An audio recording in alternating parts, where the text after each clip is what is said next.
Dr. Terry Shintani, Professor Emeritus Medicine. All right, Dr. Campbell, could you unmute yourself and say hello to us? Yes, thank you so much, Dr. Shintani. It's a pleasure. Yeah. And Dr. Campbell is so kind that after that meeting in Hawaii, in that conference, he started inviting me to present my information at Cornell University. So I was part of his lecture series. So I really appreciate that. Colin, remember, you used to fly me up there every year to present to your students, and you're very kind to allow me to be a lecturer at Cornell University. So thank you. You were an early riser in this business, Dr. Shintani. One of the earliest. Yeah. So let me start by asking you a few questions. You know, your fame precedes you, but could you let's just get started. But how did you get interested in nutrition science to begin with? It was almost accidental. I was basically in university at the time, Cornell University, and I was doing my doctorate and master's degree at that time. Surprising to some, I was actually doing my doctorate dissertation trying to show that animal protein was the best kind of nutrient we could consume. That was consistent with my own personal background, coming from a farm milking cows. So, you know, I was pushing animal protein, let's say. But then when I subsequently went to MIT and then my faculty position at Virginia Tech, I really got into the nutrition question on a study in the Philippines regarding malnourished children. So I'll stop there, and I found something surprising, but that was my beginning, if you will.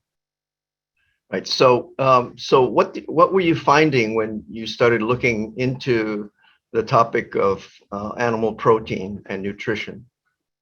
Well, in the Philippines, I saw something surprising that was not believable for me and all my colleagues, namely the children, the malnourished children. Some of the children, I should say, in nutrition, we tended to assume that malnourished children were primarily needing animal protein.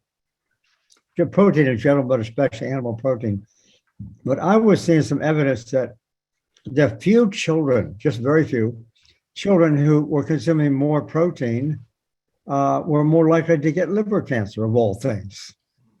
And that was kind of ridiculous. And then there was a study done in India showing something similar with animals, experimental animals.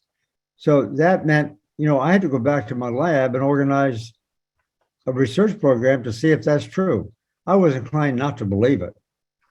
So I organized a program with National Institutes of Health funding that lasted for the next almost 40 years. First asking that question, and then, so that's how I got into it. So starting with that, how did you, so what were you finding? Were you finding that there was a connection between animal protein and cancer? Yes, it was very dramatic, Terry. We could, the higher protein diet increased cancer growth very quickly, I should add. It was very dramatic. If we switched the diet from the high protein, which was 20% of total calories, it's not that high, but anyhow, 20%. If we then dropped it to 5%, we turned the cancer off. If we put the 20% back again, we turned it on. So this was quite dramatic. We could turn cancer on when feeding animal protein. We could turn it off by feeding plant protein. And then, of course, I got involved in all kinds of other questions, trying to understand, well, how does that work? And that became even more impressive with time. So was this somehow part of the basis of how you did, or why you came up with the China study? Yes, because in the laboratory, and I should point out, Dr. Shintani, I was working in my laboratory from the 1960s through the 1970s. Finally, in about 1980, I was invited to be on an expert panel of the National Academy of Sciences to address the question of diet, nutrition, and cancer. And there, the 13 of us on that committee concluded we should eat more vegetables and fruits, as you know. And so that's how I got into it at that time. And I was saying things like, we need to concern ourselves with animal protein first and foremost. In those days, the idea was that people consuming high-fat diets, especially saturated fat diets, that was the primary reason that people got cancer and other diseases. But my experience was showing me that even more important than that, it was simply eating animal food simply because we want to get animal protein. Right. So you found a clear relationship between animal protein consumption and cancer. Absolutely. And then we did some other kinds of studies, or we can do all kinds of studies, as you know. But basically, if you compare populations consuming different levels of animal protein with different kinds of cancers, with heart disease, with diabetes, and so forth, what we see is the same response across all these studies. And that's just not my studies. I mean, that was other people's studies. And so the higher the animal protein, the higher the risk of cancer. So to go back to your question, you first asked me, how did that get me into China, if you will? When I was on that expert panel, at the same time, the first delegation from China to the United States came, and one of the members of the delegation was a very well-known doctor by the name of Dr. Chen Zhishi, who was the #1 doctor supposedly in China.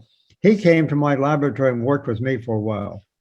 Then we learned about the Chinese government had this amazing survey of cancer for about 2,500 counties around the country, cancer being high in some areas, low in others. So I said to Dr. Shen, why don't we just do a survey there? Why is cancer high in some places, not in others?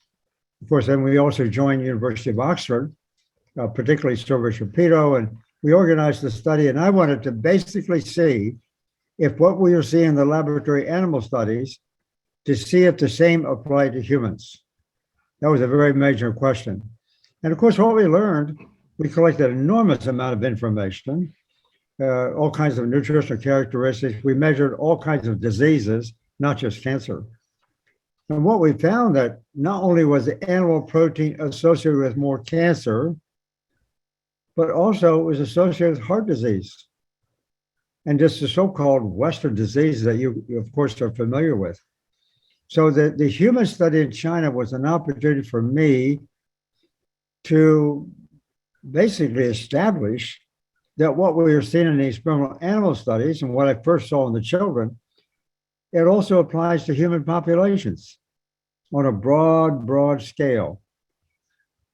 So I finally came to terms with that idea. I mean, coming from the farm and, producing milk and meat and so forth, so on, we changed our diet gradually.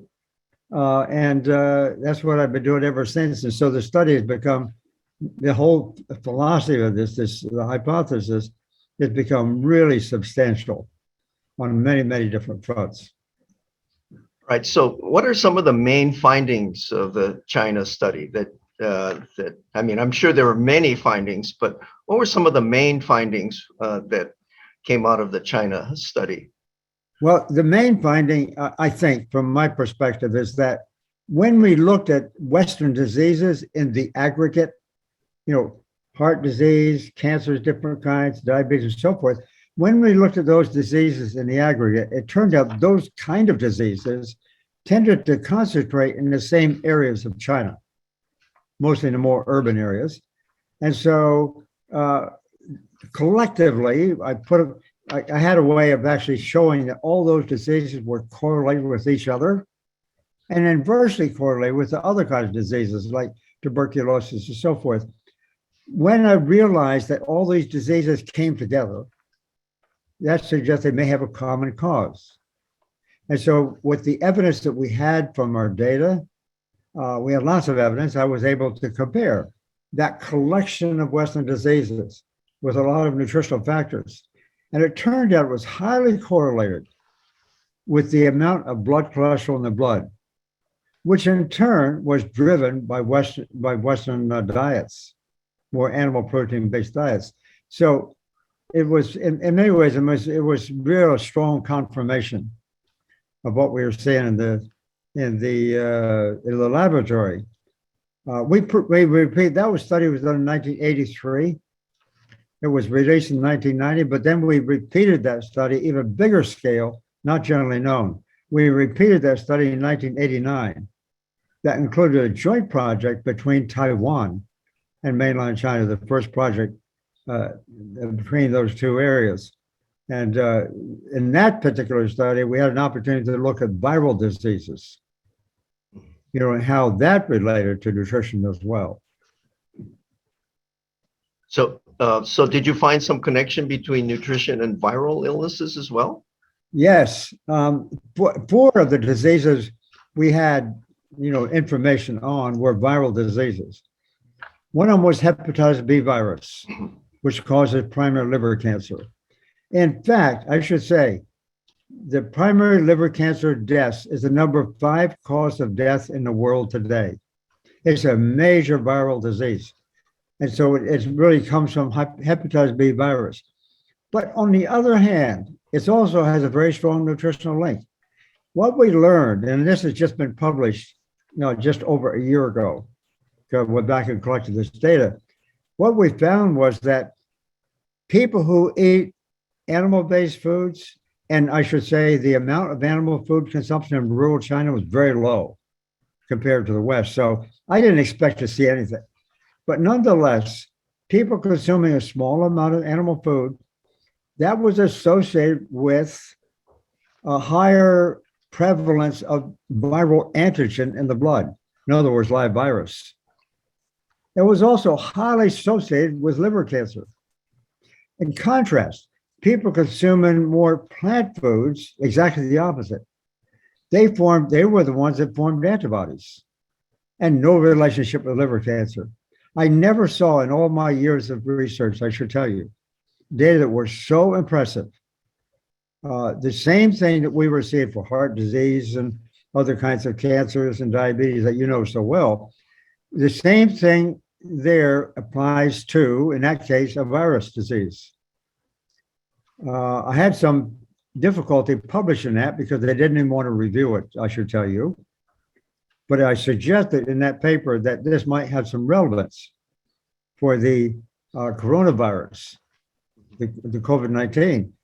But people didn't want to hear that. They didn't want to, they really kind of resisted my telling that story, but it did get published in a European journal. And I suggested it might have some relevance for COVID-19. Since that time, three studies have shown highly significant effects of plant-based diets on reducing coronavirus, at least the severity of the condition. So in answer to the question, yes, we had data in China that I thought was striking on that point. Well, that's great. So basically, your finding is that those eating more of a plant-based diet tended to have a lower mortality and less severe viral disease, even with coronavirus. Well, in the case of us, it was hepatitis B virus. I was suggesting at the time, and this is the first paper out there at that time, I was merely suggesting, I think this applies to coronavirus. Thereafter, in the next few months, there were 3 more studies that came along, not as strong as what ours was, but nonetheless, it was focused on coronavirus itself. Sure enough, people consuming more plant-based diets don't suffer the severe consequences of the coronavirus. Well, and actually, it would make sense that it also correlates with the comorbidities having an impact on the severity and mortality of the COVID disease. You're absolutely right. That's one factor. I mean, we all know that the people who suffer the most from coronavirus are people who have comorbidities, heart disease, cancer, diabetes, and so forth. And those are the diseases that can be prevented, in many cases reversed by, the whole food plant-based diet. Right. And it just turned, that's one factor. But there was a second one, by the way, I should tell you. When people consume more animal protein, for example, these are experimental animal studies when they did this 30 years ago. As the animal protein goes up, something else happens too. T cells, we call them natural killer cells, which kill cancer cells. T cells go down. So more animal protein depresses T cells. And we did that over 30 years ago. And right now, today, there's quite a lot of people talking about, let's figure out some way to increase T cells, usually by vaccines or by, chemical, by medicines. And I'm saying just quit eating animal protein. That'll restore T cell activity. Boy, actually, more people need to know this information, and I think that it's not commonly known, and I think it should be. Right. So I know that part of your studies had to do with the connection between dairy food and diseases, cancer and other diseases. What were your findings in terms of its connection to dairy food? And I'm talking about cow's milk, et cetera. Right. Well, that was the first study that got me into it. When, for example, the Indian workers and their laboratory animal studies, they were using animal protein. They were using casein of cow's milk to increase it. Actually, I should tell you, the Indian workers did not even believe their own results. But I just took that as a starting point. And so we were using casein as an animal protein. That was the animal protein we used. And that's the one that really had this dramatic effect.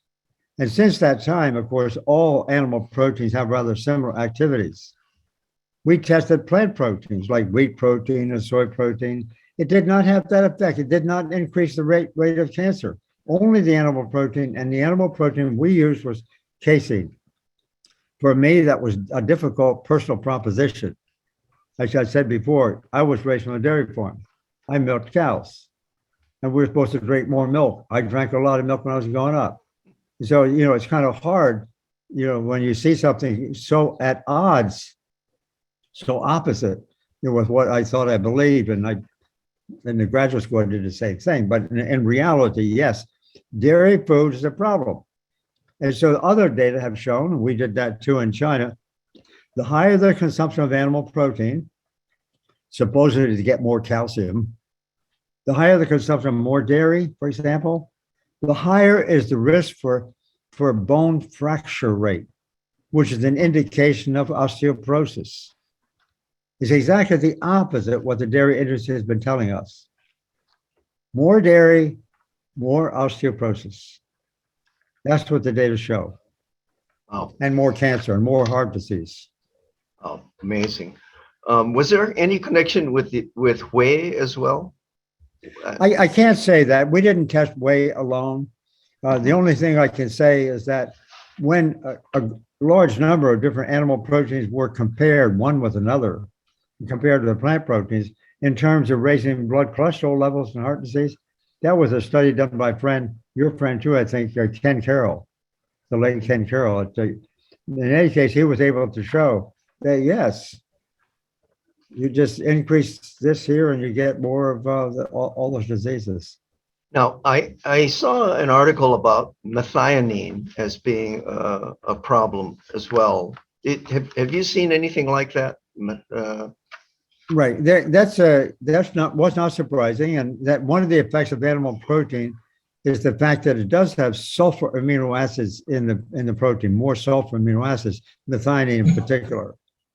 And the sulfur amino acids have been shown, for example, to create an acidic condition in the blood. And an acidic condition in the blood, as you know, tends to raise the risk for calcium loss and higher rates of osteoporosis. So I think that's one of the factors in dairy. Yes. Okay. Now, what were your findings about the connection of disease to fat intake? Interesting.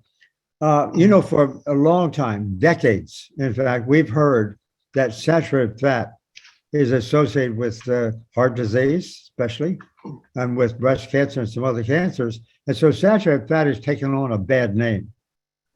And that's been the principal, I should say, hypothesis against animal food, saturated fat. I would argue with that. Saturated fat, it's not the saturated fat.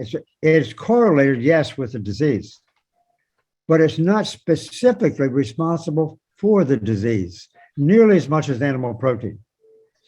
When the saturated fat goes up, so does the animal protein go up. And the animal protein has a different kind of property. It causes a variety of mechanisms. We did this for research ourselves. It's animal protein that has the most effect. Saturated fat by itself is not very reactive chemically. It's quite surprising. It's not that bad. It's just associated with the wrong kind of food, just like cholesterol. Polyunsaturated fats, on the other hand, in plants, in that case, they seem to be okay. They don't cause heart disease. But when you take them out and you put them in a bottle, and so we have all these kinds of oils. Those kind of oils are high in what we call the pro-inflammatory oils, like omega-6. And under those conditions, that kind of oil is not the same kind of oil, for example, in the plants. Polyunsaturated fats are, it's good and when they're in the plants. You take it out and you isolate it, you process it essentially, it's not the same. That tends to increase then, and that's one of the principal reasons why we recommend against added oils. Okay, and what about connection between disease and carbohydrates? You all hear you hear so many people talking about low carb diets and keto and paleo, et cetera. What's your thoughts about carbohydrates and disease? Well, that story I think started in the 1970s with the late Dr. Atkins. And at that time, I happen to know that Dr. Atkins was very opposed to this new information coming out about the idea of consuming more plants. He didn't particularly care for that. So he was then arguing, as some others were, that the problem wasn't with the saturated fat or the protein. He would say the problem is we're consuming too much carbohydrate. He would say we were recommended higher, more vegetables, more fruits. That means more carbohydrate. And he was opposed to that. He said, no, that's so. And he was arguing with high carbohydrate in the form of sugar, if you will, refined sugar, was a problem. And the answer to that, yes, refined sugar is not so good. It's not so good. He's having difficulties with that. But he was using that as an argument against the diet containing animal foods. Because if you consume more carbohydrates, which we're recommending in the vegetable type of diet, we consume less animal foods. And so he was all of a sudden making this specious argument. It was all about carbohydrate. That's the problem. Let's consume a low carb diet. And so he tried it. They tried it. And sure enough, the low carb diet, that's the one where it's high in animal foods and really low in carbohydrates, especially refined carbohydrates. Yes, we see, and I'm sure you've seen this with your patients, we can see a drop in body weight if there is excess body weight. We can actually see some decrease in blood cholesterol initially. That happens for a while, and that impresses people. And so a lot of people, sort of became impressed with the low-carb diet of Atkins. But in reality, that doesn't last for their lifetime. No way. Because after a little while, people tend to quit it. And then the first thing you know, they got higher risk of cancer and heart disease because they're consuming all that protein. So the low carb diet is a misnomer. Sometimes we call it the paleo diet, as you know, or the ketogenic diet. And all those names is the same thing. It's not what I can really consider it a bit of a fraud. And I had that book that I titled. Yeah, you wrote it, right? You wrote a book called The Low Carb Fraud. What was the main point of what? Actually, didn't you find that people who or populations that ate more carbs had less disease? No. I mean, no. I'm sorry. The people who I'm sorry. I meant the other way. Didn't you find that people who ate more carbs had lower rates of disease? Yes. Yeah. Yes. In answer, the way you said it, yes. Because more carbohydrate means lower animal foods, because the carbohydrate only comes in plants. So, Yeah. you decrease plant consumption. Yeah. In that case, heart disease and cancer and so forth is going to go up. Right. Yeah, and I wanted to hear that from you because, as you know, I use a high carb diet and I get rid of diabetes, for example. And a lot of my colleagues are a little bit puzzled, but I tell them that if you know how to use carbohydrates, especially the low glycemic carbs, you actually can control blood sugar better. And population studies will affirm that is a good approach and a sustainable approach. Absolutely, that's a good word, sustainable. And from your own work, as you increase, more complex carbohydrates in the diet, that decreases diabetes, for example. As you increase that, you're at the same time decreasing the consumption of plant foods. Animal foods. Right. So in other words, the populations who have the lower rates of cancer, heart disease, diabetes tend to be the high carb eating populations. Isn't that the way it is? Yep. For sure. All right. Now, let me ask you about your second book, the book Whole. What was the main point of that book? Well, that came across my mind because, for one thing, in 1981, just to mention one study, in 1980 was shown that among smokers, those who consumed more beta carotene had a lower risk of getting lung cancer. These are smokers, heavy smokers. That was pretty amazing. Say that again. People who are consuming what? People among heavy smokers, and in this case, they were people consuming that were smoking more than 30 years. Among the heavy smokers, right? If you compared the amount of beta carotene they consumed, the ones consuming more beta carotene, they had much less lung cancer. Very dramatic. It was a dose-response relationship, really impressive. And so even among smokers, consuming cigarettes or using cigarettes, when they consume more beta carotene, they got less lung cancer. I saw that and said, wow, we always tended to think lung cancer is only a factor of cigarette smoking or tobacco use. But in reality, here was a combined effect involving beta carotene. So that study in turn was repeated. And we repeated in this way. Let's take the beta carotene and put it in a pill, like a supplement. Let's give it to smokers. So that was done. And it was done. So you had a group with beta carotene supplements. Presumably, that's going to decrease lung cancer. Actually, it turned out it increased it. So that beta carotene, when it's by itself, did exactly the opposite thing that it does in food. So the beta carotene being consumed, that was, as you say, it's a high carbohydrate diet. It's a high plant diet. And sure enough, that decreased lung cancer. But you take it up and put in a pill, all bets are off.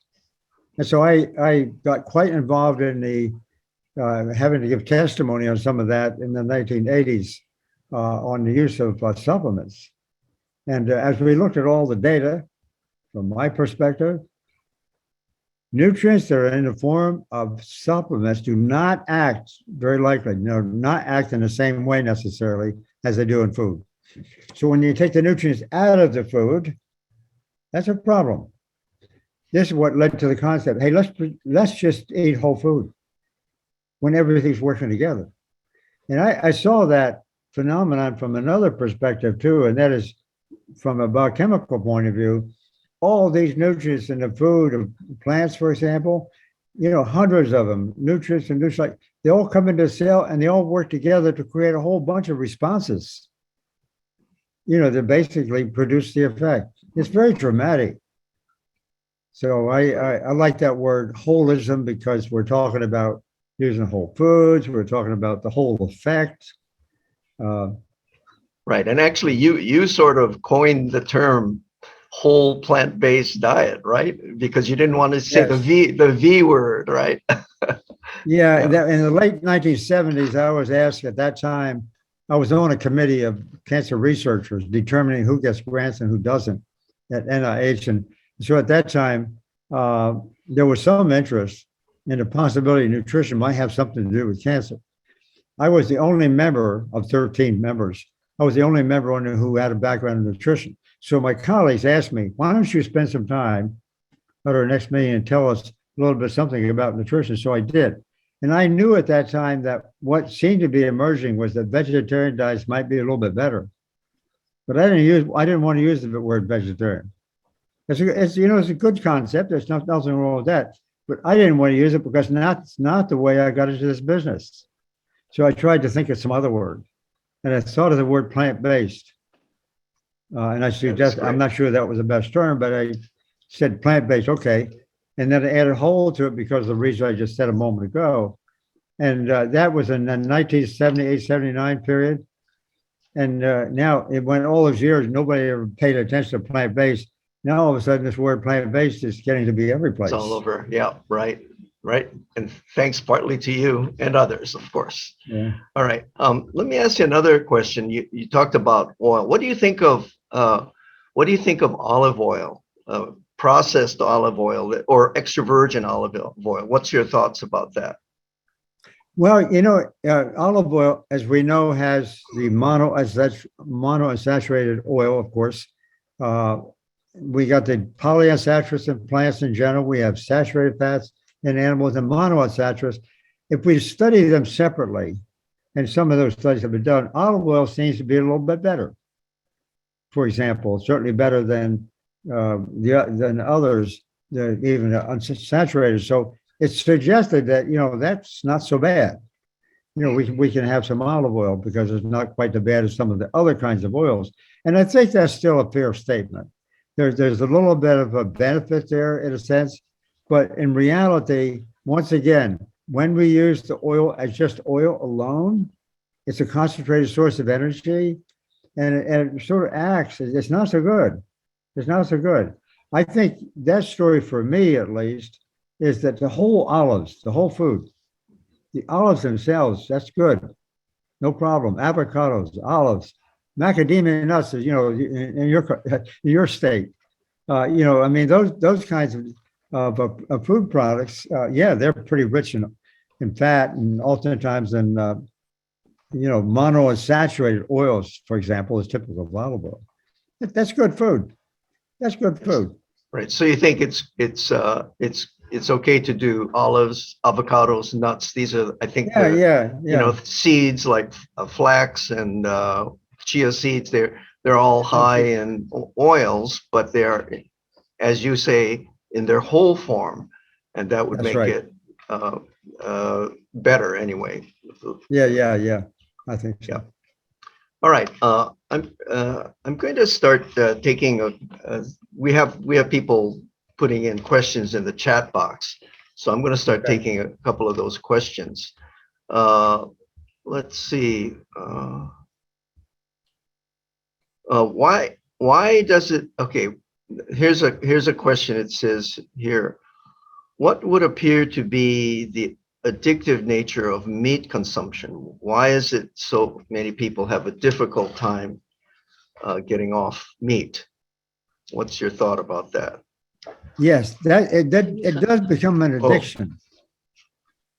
I can speak to that personally because I was raised on a meat diet.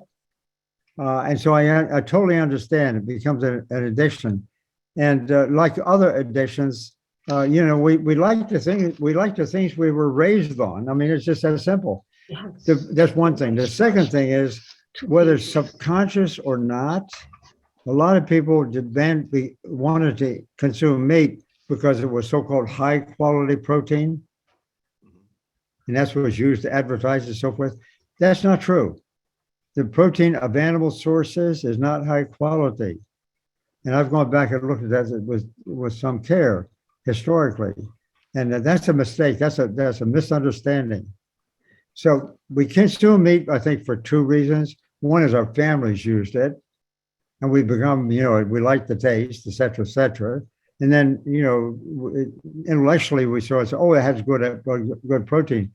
But what is interesting about this, Terry, is that as you I'm sure know, if people go off the food and really stay off of it, they're not fool around. I mean, it's all like quitting cigarettes. If they stay off of it for maybe a little longer period, like months or 2 or 3, our taste preferences change. And when the taste preferences change, then all of a sudden I mean, I can speak again from personal experience. You look back and say, why did I ever eat that before? Right. But most people don't usually try it for that long. So they never get a chance to see that. And so they will try this kind of diet and they see some benefits, but then the first thing you know, they fall off the wagon. It's the same as cigarette smokers. If people stop smoking cigarettes, they have to stay off completely, because if they start using 1 or 2 a day or something, first thing you know, they come back to the habit. Right. Well, the thing about cigarettes is they say nicotine may be addictive. Now, this person asks, are there any chemicals or nutrients in meat that might confer addiction, shall we say? For example, in dairy, they say there are some tasomorphs that might be morphine-like substances in dairy. Is there anything that you have found in meat that might cause addiction? Yeah. No, right. I don't know of any of that, and I haven't done that kind of research. No. Yeah. All right. Let me get back to another point, and I think it's an important point. The notion of meat or animal protein being superior to plant protein is nonsense, isn't it? Yes, it is. Total nonsense. Yes. So how did they come about with that notion in the first place? Well, I have to go way back to 1800s when this chemist there at that time discovered something in meat that kept dogs alive. He finally isolated it, this chemical, and he had to have a name for it. He used the Greek word proteos, Proteos, which means first or prime importance. So they named it protein from the Greek word proteos. So then the question is, well, why did they think it was so prime importance? Because after that, the colleague said, it's the stuff of civilization itself. It's everything. It's a principle of life and so forth and so on. And finally, then in the 1920s, a chemist at University of Illinois by the name of H.H. Mitchell put together a formula and a test to show that animal proteins, if you do it with experimental animals, when these animals consume animal protein, for example, when a higher percent of that protein is retained, it's called high quality. Plant, and that's all animal proteins. The higher is retained. In contrast, plant proteins less is retained, and so they said more retained also led faster growth rate. That's good for livestock. Good for farming, faster growth rate. Not necessarily good for people because we still reach our attained height. But that whole idea that high quality meant higher percent of protein retained in the body. Now we have evidence. No one wants to talk about this, but we did this ourselves. The higher the percent of protein retained in the body, which is true of all animal proteins, it means more growth hormone. So the notion that we need to combine beans with rice or grains, or beans with combining different sources of plant protein doesn't hold up, does it? No, I mean, we do that and we say, okay, but we don't need to worry about trying to get this so-called high quality protein. It's basically nonsense. So, I should add one more thing. I'm sure you agree. The amount of protein we need officially is around 8 or 9% of calories. That's the Institute of Medicine. It turns out any plant-based diet provides all the protein we need. We have no need for animal-based protein. Right. That's great. That's great for everyone to know. All right. Someone asked if the volume can be increased. Actually, just for folks, the volume is fine. I hear Dr. Campbell. They can do it on their side. You need to increase the volume on your device if you can't hear. I have done it as high as I can. Yeah, no, Dr. Campbell, you're fine. It's just that some listeners are saying the volume is low, and that's because of their device, not our device. Okay. Yeah. All right. It says here, when you say animal protein, are you also describing protein from eggs, chicken, and fish as well? Yes. This is, and the research I've been referring to is, I think you know him, was the late Ken Carroll, University of Western Ontario, and some others. He was a very good scientist, yeah.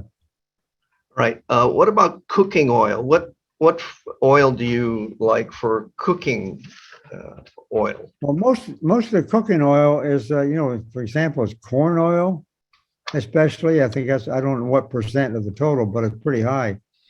That kind of oil is high in omega-6 oils or omega-6 fats. That's pro-inflammatory. Pro-inflammatory fats or oils kind of increase the rate of cancer development, and it causes inflammation. It's pro-inflammatory, especially when those oils are high in omega-3s, which are anti-inflammatory, they're low. So among the cooking oils, I don't know enough about their formula or what each one has, but I think most of the cooking oils are pretty high in pro-inflammatory. It also has an additional problem too. We tend to overconsume fat. That's too much energy in that case, and so that's not a good idea. So I think it's a good recommendation to try to minimize or avoid, added oils. Okay, what's your thought about wheat germ? Wheat germ? Yeah.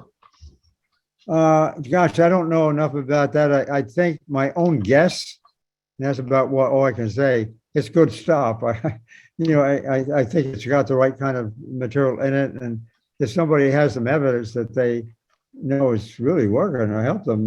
Fine, that's fine and dandy. I don't see a problem with wheat germ. Okay. And what are your thoughts about egg whites? Egg white. Well, egg white is the source of albumin, which is a protein. That's an animal protein. That's one of the highest quality animal proteins of all, so-called high quality, which means higher cholesterol levels. It means more cancer, and so forth. And so, no, egg whites is not my food. And what about egg yolks? Of course, that's where egg yolks. That tends to be high, obviously, in oil. I mean, in fat, saturated fat. Not that it's that bad, but it's high in cholesterol for one thing. Right. The egg yolk is high in cholesterol, and so it doesn't help. Now, what's your thought about? Someone asked about the moringa plant. Do you know much about moringa? No, I don't. That's gosh, I don't know. I know how to spell the word, and I can't think where you get it. So yeah. Okay. Question is, should we try to eat just whole plant-based foods and not take supplements at all? Or yes, that's right.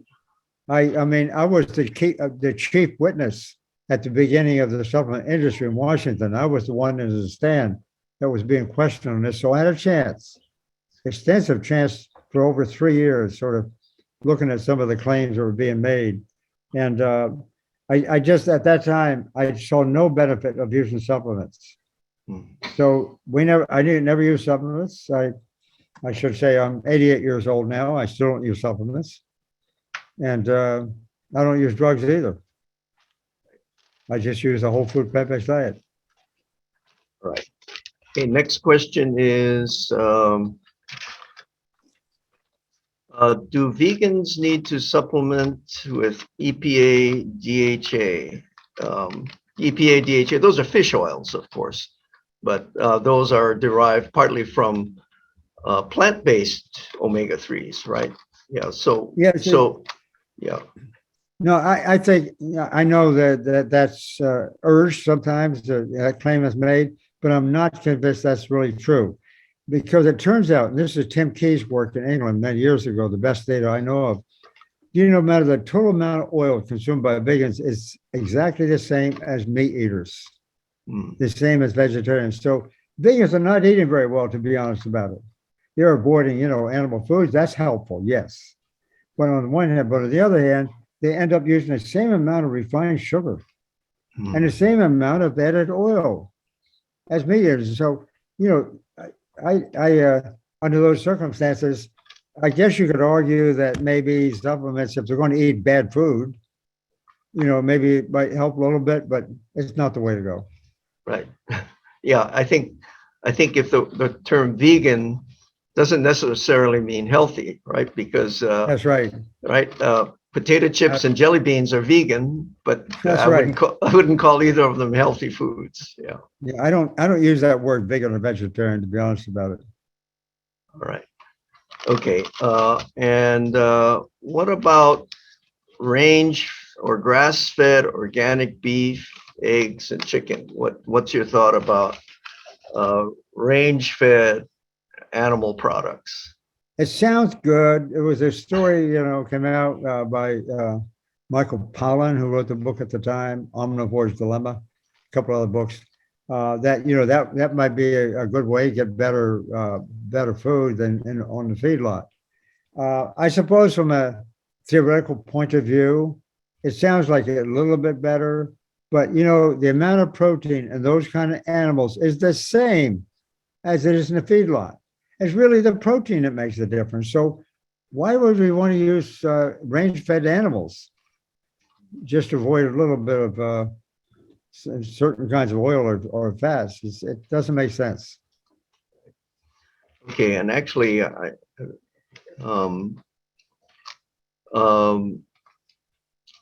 actually not sure I understand this question. Can you pass me another question? Do you think grass-fed?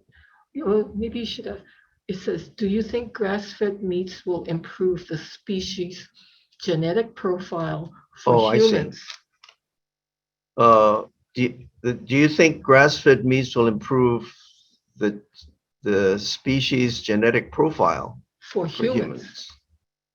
I don't know what genetic profile means. Your genetic profile. No, maybe she means if you eat it, will it change your genetic profile? No, absolutely not. Yeah. Okay. All right. You want to send me? Okay. Yeah. We still have more questions coming in. Thank you, Dr. Campbell. This is really wonderful. Ask people not to make their class questions so long. Right. Yeah. Keep Dr. D, who's our producer, is saying. I'm writing the questions down. Keep the questions short and succinct. Okay. What about fish such as wild-caught salmon?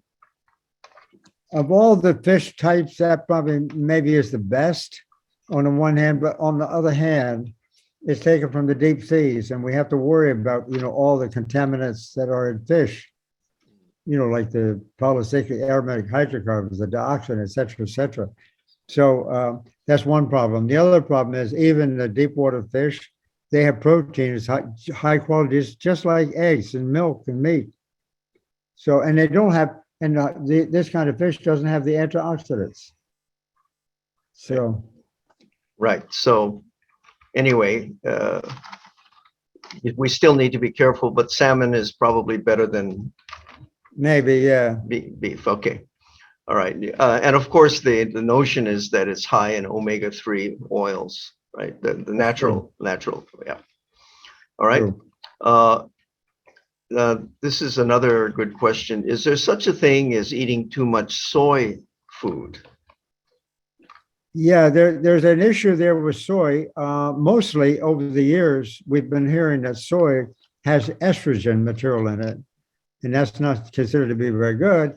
I should point out that the amount of estrogen-like material in soy is sort of like an anti-estrogen. So that's not a problem. It was made to be a problem. I think now, though, there is another problem with soy, at least a potential problem, and that is almost all soy is GMO. That's a problem. I mean, I think we don't know enough yet about all the GMOs, the kind of problem. So that's a problem. And I know of someone who is allergic to American soy, and they go to Japan and they eat the soy there, and there's no problem. Really? So yeah. So, and because of course Japan doesn't allow GMO soy in in their. I'll be doing. I hadn't heard of that. That's really interesting. Yeah, yeah. Okay, and what do you think of certified organic whole food plant supplements? They're no different. Right. They're no different from regular. Yeah. Whether it's May- organic or not organic. I mean, Yeah, I suppose maybe- in a technical right, sense, but right. no difference, no real difference. Right. Okay, any more questions? Okay, tell people, Yeah. I'm writing their questions down, and I'm going to Yeah, skip the long yeah, questions. Dr. D is trying to keep up and she's skipping the longer questions because it takes a little bit too long to. Somebody asked me, do I still say that anything with a face on it has has animal protein in it? Of course, eggs don't have that, but that's a pretty how do I say it? That's pretty accurate, right? Anything with a face on it, of course, it's going to have animal protein. Right. It's a good practical message. Right. Okay. What do you think of plant-based meat substitutes like the Impossible Burger and the what's the other one? The I don't some better than beef burger. What do you think of those plant-based burger substitutes? Well, there's two kinds of plant-based protein supplements, by the way. One of them is just simply using things like soy or legume protein. Mhm. That's certainly better than using the animal food for sure. The problem with those products sometimes is the fact that, as I say, if they're using a lot of soy, we got a little GMO problem there to work out. And we also have to be careful of those kind of products. They tend to push up the fat content. So there's some problems yet to be worked out, but it's a step in the right direction. There's another kind of protein that I have a question about, and that's the cell-based protein. So the what proteins? Cell-based protein. What they're doing there, they're making protein based on the RNA template of animal flesh, and they have these big vats, and so they let the protein be synthesized in the vats. Yes, that cuts down on animal production. That's true. But the protein being produced from that process is the same as animal protein. And may have the same cancer-producing properties. That's right. Right. So to me, there's no advantage really. And what's your thought on the need for B12 supplementation of vegans? That's the only supplement that I kind of went along with, because mostly because my colleagues were saying that, and I didn't take enough time to really look at it. But I must tell you, recently a study came out that I think these are men 60 years of age and older have been shown to be significantly higher risk. I think it's for prostate cancer. I may be wrong about it. I know it's a statistically significant effect. And I know it's men over 60 take a B12 supplements at pretty high levels, 1,000 a day or something like that. They have a higher risk for that disease. I'm inclined to agree, to believe that. It needs to be repeated because I don't think that we have a need for any kind of supplements, to be honest about it. If we're doing the right thing, if we're eating the right food, if we're eating the wrong food, yeah, maybe a supplement might help from time to time. But if we're eating a good whole food, we don't need that kind of supplementation. Okay. This question is, do you know of other misinformation or misleading notions about animal foods? Well, the biggest one is really the fact that the animal protein is considered to be high quality, and we absolutely need it. And that's the main message, and that permeates the entire regulatory system, the entire medical system, and so forth. That we need that kind of protein. Plants can't do that. That is just plain out. That is false, totally false. As far as animal food, other arguments being made for the need for animal food, I can't make any. I just can't make any, because one of the comments I could make along those lines is, the biggest animals, the strongest animals, the fastest animals, they all eat plants. So if we're going to eat animal protein because we need more weight or we need more muscle or we need stuff like that, that's no sense.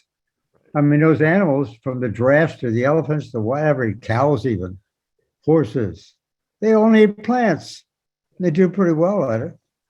Yeah, and what I add to that, I said that this has been true for 150 million years. If you look at the dinosaurs, all the plant eaters are the bigger ones than the meat eaters. Yes, that's true. Yeah.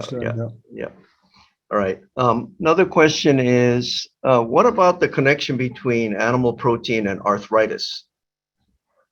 Oh, that's kind of interesting.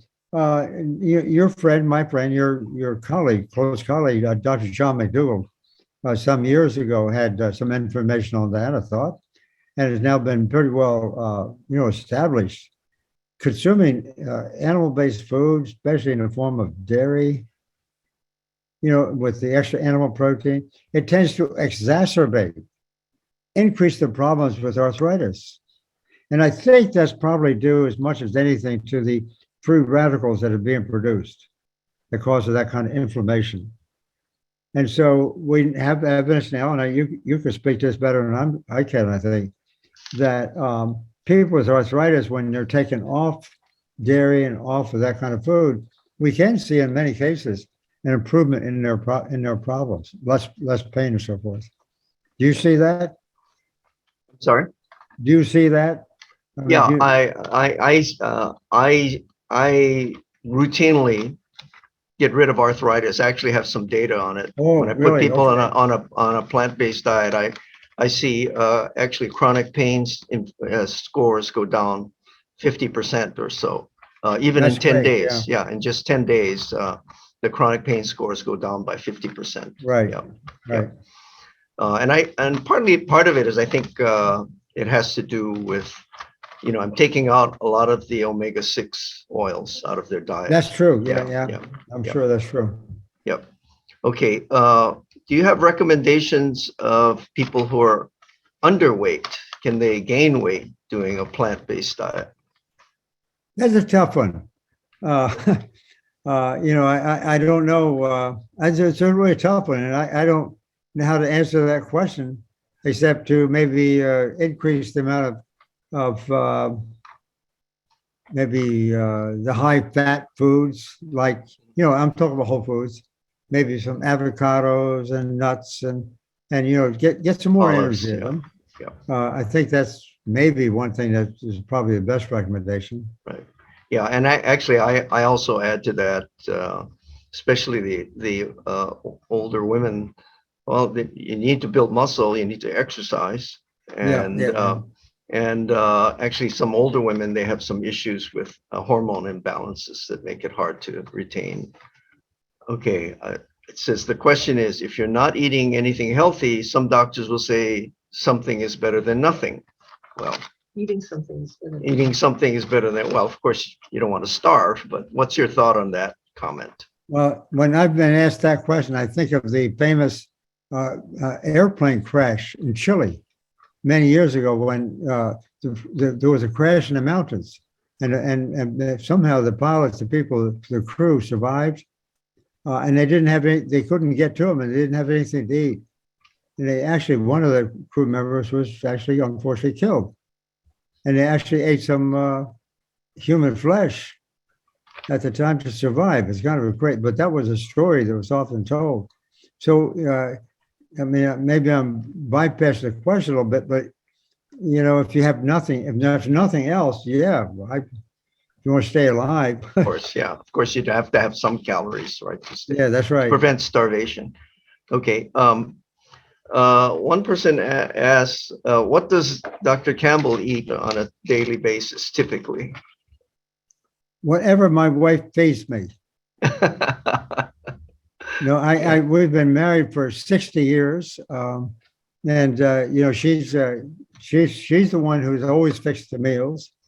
Back in the late 1970s and early 80s, I was starting to get information that was starting to convince me, and so we changed. And over the years, now we just only eat plants. We have salads. I never thought I would like salads the way I do, but we have just salads for lunchtime. In the beginning, we started eating more salads like tuna salad and fish salad. I mean, tuna salads and egg salads and so forth. We gradually changed to that. So now we have salads. We have, all the vegetables from the garden. We eat nuts, of course. I don't have a problem with that. And a lot of variety. The variety is really important, I think. Mixing and matching things. Do you eat things like oatmeal or brown rice or potatoes? Oatmeal almost every day. Yeah, oatmeal is for sure. That's the way I start my day. Right. Now, so I know somebody's going to ask, what do you put on your salad for dressing? What do I put on the salad? Well, you can put some kind of dressings on there that are made from the plant, plant stuff. There's also a balsamic vinegar product that has some flavor in different kinds of flavors, especially fruit flavors. I don't know the name of that company, but in any case, we use, which as I say, it's mostly balsamic vinegar with some flavor in it, which I like. I like that a lot. Okay. Someone asked, do you recommend plant-based protein powders to put in a smoothie? What's your thought about plant-based protein powders? I don't know why we need that extra protein, because if we're eating some, I assume people are still eating whole food along with that. And so therefore, I don't see the point, but I guess I referred to it before. I don't see, I guess, anything wrong with it. But the plant powder, if it's made out of soy, I mentioned this before, we might think a little bit about it because of the GMO question, and I don't have any answers to that. That's but what about pea? Some people are using pea protein, for example. Sure. Well, when I say soy protein, of course, that's representative of the legumes themselves. Yeah, right. So pea protein, other kinds of bean protein, soy protein, more or less the same. Actually, this is another related question. Does eating animal protein contribute to arthritis, and can arthritis be reversed through a plant-based diet? And I think we kind of answered that, right? I don't think we see arthritis, really, to be honest about it, on people who someone on a plant-based diet. Right. It doesn't tend to exist. Yeah, and again, in our 10-day programs, we actually see some people's arthritis basically disappears. Right. So, yeah. What are your thoughts on any plant-based foods for cancer care? Someone who's had cancer and is trying to prevent recurrence. What are your thoughts on that? It's a good question. That's a tough one. Again, my own experimental results from the laboratory suggest that, yes, people have cancer. The best thing that you can do is go to whole food plant-based diet. Get off the animal protein straight off. Mm-hmm. But the odd thing is that the medical system has not allowed that research to be done quite that way. My youngest son, who, by the way, is a physician. He's now at the University of Rochester Medical Center. He was the co-author with me of the China study. He was an actor, but he got into medicine. Now he's doing something very similar to what you do, Terry. He has the groups of people trying them. And in fact, he's a very good speaker if you ever want to have somebody, to talk about that. But he has a study right now that a group of women, stage 4 breast cancer. Mm. And so he now is giving them the whole food plant-based diet. I wanted him to have a third group, but that wasn't possible. I wanted to have a third group that just used the plant-based diet, no chemotherapy, if they volunteered. That wasn't allowed. So what he has one group that's using the usual chemotherapy, the other in a regular diet, versus the other group, a whole food plant-based diet and chemotherapy. So he doesn't have one with just the whole food plant-based diet alone. But the results he's getting now are still looking pretty good. It hasn't yet been published. Yeah, we'll look forward to more results from a study like that. Thank you. That's great. Okay. What's your thought about the whole idea of lectins? There's a guy out there saying that, lectins are what make plant foods bad for you.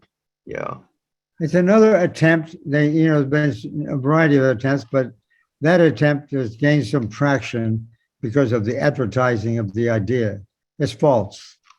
I had an opportunity to read that book very carefully, and they've specifically said in there, I mean, he's not being very reliable. What he says, his background is we couldn't find evidence of that when I was talking to people at Loma Linda where he said he was. But in any case, I read the book very carefully, as did my son. We had a podcast talking about that.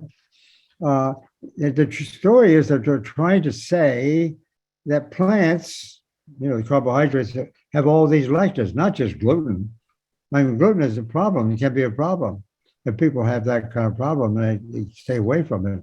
But on the other hand, to span that story and say, oh, all plants, they all have these lectins, because they got their complex. That's nonsense. I don't believe that for a second. I don't think there's any evidence for that. I don't know. Maybe I don't know whether you agree with me or not, but. Oh, I totally agree with that. Okay. He's talking about not eating so much grain and beans, and those are Right. the healthiest foods around. I mean, the populations that eat grain and beans Crazy. live the longest and have the fewest diseases. It's like the low carb diet. They try these tricks. Right. The low carb diet, low lectin diet, so forth and so on. That's Right. Or grass fed beef. All these people are trying to reduce our story. Okay. Any distinction between whole raw food and cooked whole raw food and whole cooked food? What's your thoughts about that? No, I don't find a whole lot of evidence to support that. I mean, from a biochemical point of view, enzymes are killed, so it says with cooking, and so that's supposed to be bad. But on the other hand, it turns out that when we're cooking, eating that food, it all gets broken down anyhow, whether it's cooked or not cooked. And so what really matters is all the nutrients that are absorbed.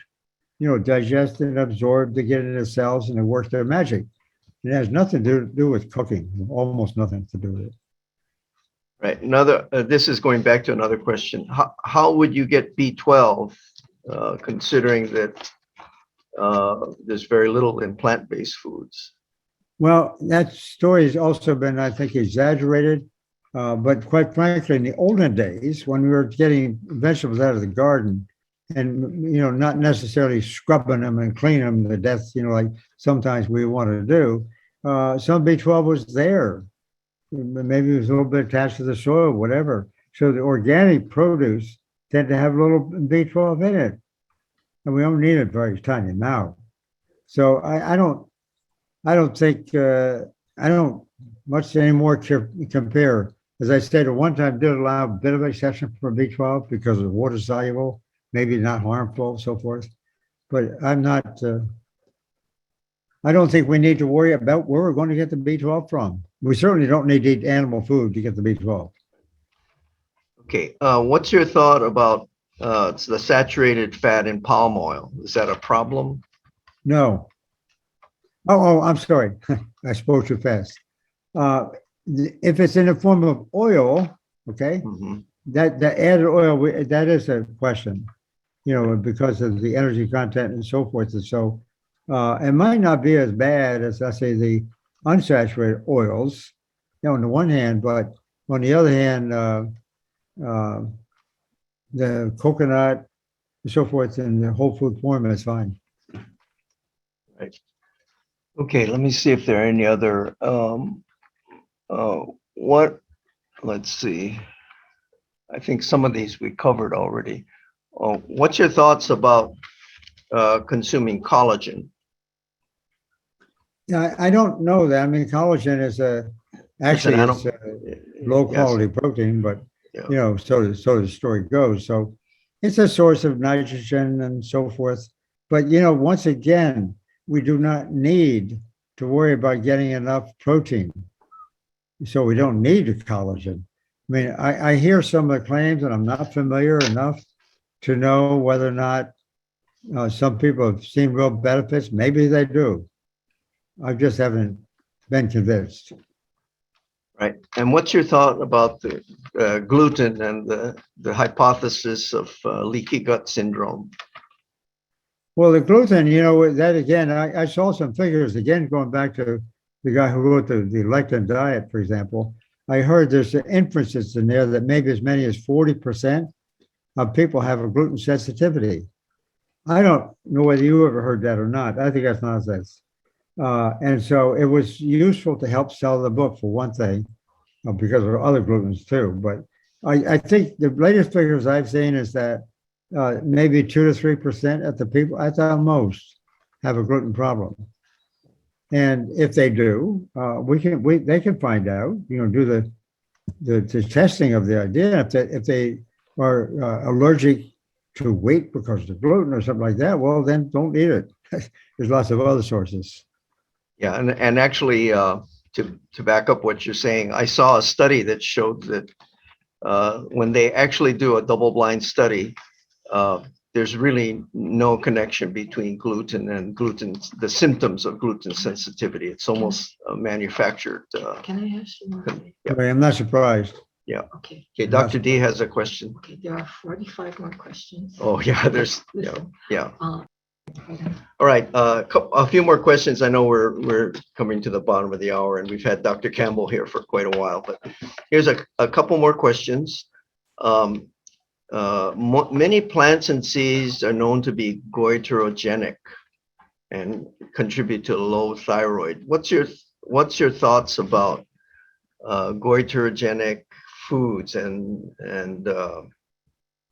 things like eating excess soy, for example, can have an effect on thyroid levels? Your thoughts, Dr. Campbell? Gosh, I don't have a valid opinion. Not uninformed, but I can't answer that question. Right. Okay. What are your thoughts about milk substitutes such as almond milk, rice milk, oat milk? What are your thoughts about milk substitutes? They're good. It's kind of sad that we have to call them milk because it's an extract of the plants, and I don't know why you have to use the word milk, to describe that, but they are good. They're good. Some of them are a little more sugar than others. Some of them a little more fat. So, there's some differences, and I think it's more a matter of taste. It seems to me. I don't know that I can say that one is better than the other. Right. But anyway, you're saying that plant-based milks are better than cow's milk. Yeah. All right. We don't need to drink it.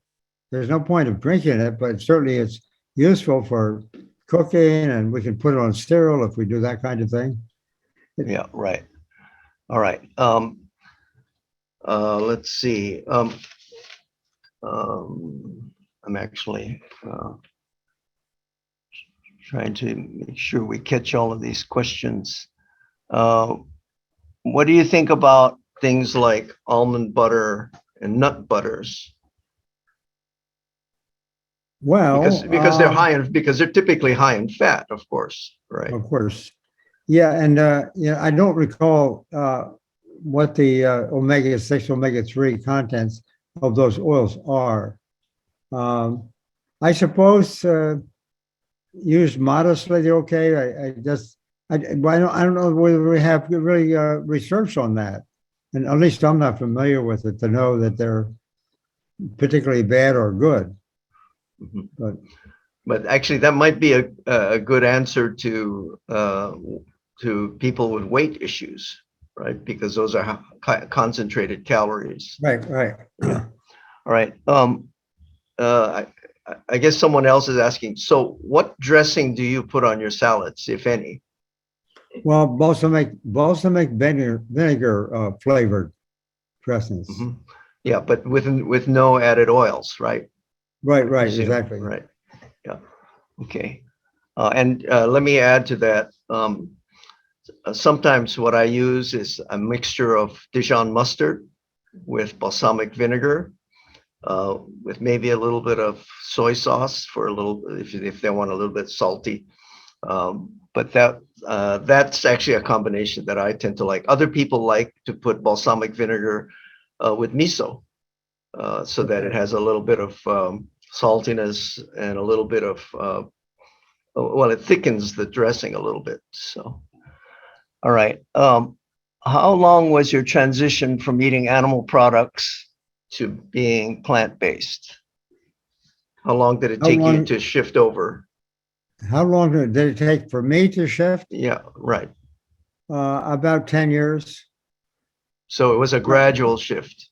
Yeah, but keep in mind, at the time when we started, I didn't have, all the information I now have. So one of the things, by the way, that really completed my wife's and my journey and our 5 children, my wife was diagnosed with advanced melanoma. Oh. When we were, pretty good. I mean, we thought we were pretty good. And so I actually saw under the microscope the melanocytes in the lymph tissue. So it was advanced. The melanocytes had migrated or metastasized, if you will, to the lymph tissue.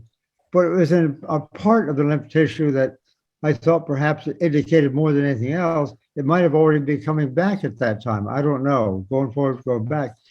When she went to the doctor, he insisted, her oncologist told her that she had to first off have surgery to remove the lymph tissue.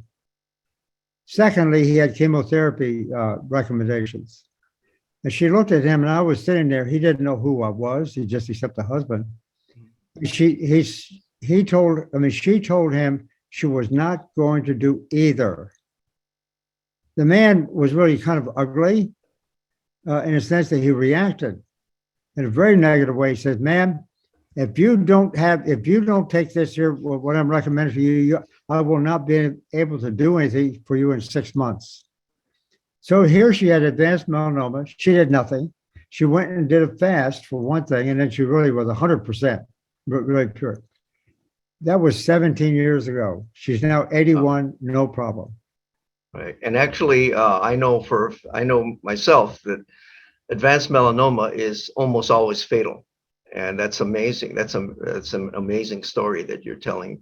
But I have seen, actually, I knew somebody doing a macrobiotic diet, for example, who actually recovered from melanoma as well. But that kind of goes along with what you're saying, because a macrobiotic diet can be totally plant-based. And that might have a commonality. All right, one more question. I know we're at the bottom of the hour, but what do you think about plant foods and the depletion of nutrients? Because a lot of, they're saying that the soils are over-farmed and they don't have the same nutrients, like calcium levels are dropping in broccoli, for example. What's your thought about that in regard to whole plant-based foods and possibly the need for supplementation? Well, I have seen data that are convincing. The modern soils are depleted in some of these minerals. And so on the studies that I have seen, the plants growing on these modern depleted, nutrient-less soils, they have less nutrients. That's worrisome to me to some extent.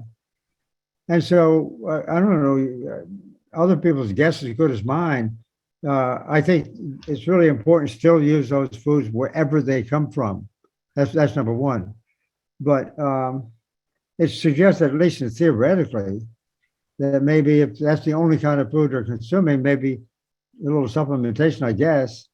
Although even in that case, I don't think I'd do it. But I do acknowledge the fact that soils have become depleted. And so that's the question we need to know more about. What's your thought about arsenic in brown rice? Gosh, I know, well, arsenic is a nasty compound, and we all know that. But whether that arsenic in the brown rice is enough, to be a problem, I don't know. I can't comment. Right. Okay.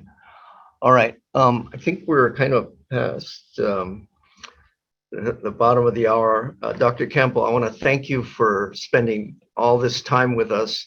I'm going to just put up a slide so that people know how to contact us. And let me just see here. So for folks who want to know more about our webinars, if you want to if you want to ask further questions, I might be able to pass them on to Dr. Campbell. But if you're interested in our programs or have questions, you can send an email to drshintani@yahoo.com or leave a message at 808. This is our Hawaii Health Foundation, 808-526-9355. That's 526-WELL, W-E-L-L. If you have questions, comments, or you're interested in our future programs or webinars. All right, I'm going to give Dr. Campbell the last word. Is there anything you want to say to this group of people who have attended your webinar? Do you have any message or anything you want to say to the group? Yeah, I'll say one thing. I know that the vast majority of people listening to this message are primarily interested in their own personal health and their family's health. That's understandable. But there is, on the other hand, another issue, territory that we all should be interested in. Namely, it has to do with government policy. I spent many years actually involved in government policy. I am really distressed and discouraged and disappointed that our government, for example, does not advocate this kind of information. And there's a reason for that. So I would like to have more people take some interest in this problem, because it's going to require our collective attention and activity to make this happen. So it's more than just about our own personal lives. It's our future for our children. And Right. that in turn is related to environmental issues as well. Right, and you have a book about that, The Future of Nutrition, right? Something about That's that. right. Yeah, so look for Dr. Campbell's book, Future of Nutrition. Do you have it on Amazon, for example? Yes, it's on Amazon. One more thing I might mention, Terry. We have an online program called nutritionstudies.org. It's with Cornell University. It's a nonprofit. I don't personally make any money on it, but it's really turned out to be very good, very popular. And I would like to put a plug in for that. My daughter is now the president of that organization. We're giving out micro grants to organizations around the world who are interested in promoting this idea. Okay, and what's that website again? It's called Nutrition Studies, that's plural, Nutrition Studies, one word, .org. Great. Nutritionstudies.org. Right. Well, Dr. Campbell, thank you so much. And actually, if you could read all the comments, they're all thanking you very much for this excellent webinar. I appreciate you coming on with us, and appreciate your friendship over the years. And hopefully we can do this again sometime. But thank you very much, Dr. Campbell. And thank you. I'm going to close with a prayer, and then afterwards, maybe everyone can unmute and say aloha to Dr. Campbell. All right, let us pray. E pulikako. Maka inoa no o kamakua a me ke keiki, me ka uhane he mulele. Mahalo nei mako ia oi. No ko malama ia e nei ka mako o la kino. E mahalo ke ia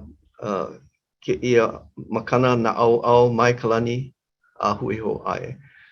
Our dear gracious Heavenly Father, blessed be thy name. We thank you for all of your blessings and sending thy servant, Dr. T. Colin Campbell, to this earth to help enhance the nutrition of this world. Father, we ask your blessing upon him and his family. We ask your blessing on all those who have attended this webinar, who are seeking to learn more of the glory of thy healing, for all healing comes from thee. And we ask that you bless everyone here so we may continue in good health, to continue in the service to thee. Those things we pray, no ka mea, no kia puni a me ka mana, a me ka ho'onani ia a maloa atu. Amen and amen. Thank you for watching this video. For more information about how to control disease naturally and to optimize your health, subscribe to my YouTube channel at www.askdrshintani.com, and also go to www.drshintani.com for my ongoing programs. And for a free ebook on how to lose weight while you sleep, go to www.drshintani.com.